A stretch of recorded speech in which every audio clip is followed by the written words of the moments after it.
వస్తుందని ఒకటే, అతను రాజకీయ పరంగా మోడీ గొప్పడు అని అంటాడు ప్రతిపక్ష నాయకుడు కాబట్టి ఏడవక తప్పదు. బట్ విదేశాల విషయంలో మనం బాధ్యతాయుతంగా వ్యవహరించాలి.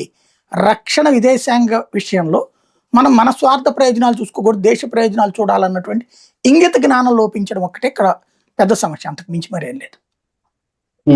సరే, ఇంధన భద్రత గురించి కూడా మాట్లాడారు ఆయన. నిజంగా అమెరికాకు తాకట్టు పెట్టేశారు అనేది డేటా ఒకటి, ఇదొకటి. రేపొద్దున ఇంకా చమురు కొనుగోలు చేయలేం, ఎక్కడి నుంచి ఆ పరిస్థితి వచ్చేసింది అనేది ఉందా?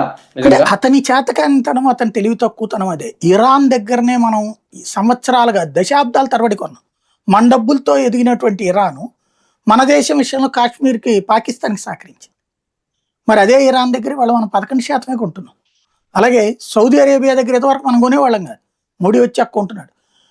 ఆ కాంగ్రెస్ ఉన్న టైంలో 21 దేశాల నుంచి కొనేవాళ్ళు, మోడీ వచ్చాక 34 దేశాల నుంచి కొంటున్నాడు. ఇంధన భద్రతకు లోపం ఎక్కడొచ్చింది? రెండోది అమెరికా. ఎస్, ఒత్తిడి తెస్తాడు, వాడు ప్రెషర్ చేస్తాడు. ఎస్, దాన్ని మనం బార్గెన్ చేస్తాం.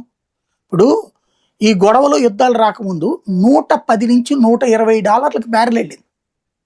అరబ్ దేశాలు ప్లస్ రష్యా కలిసి ఆడిన నాటకం. ఒపెక్ ప్లస్ కంట్రీస్ అంటారు వీటిని.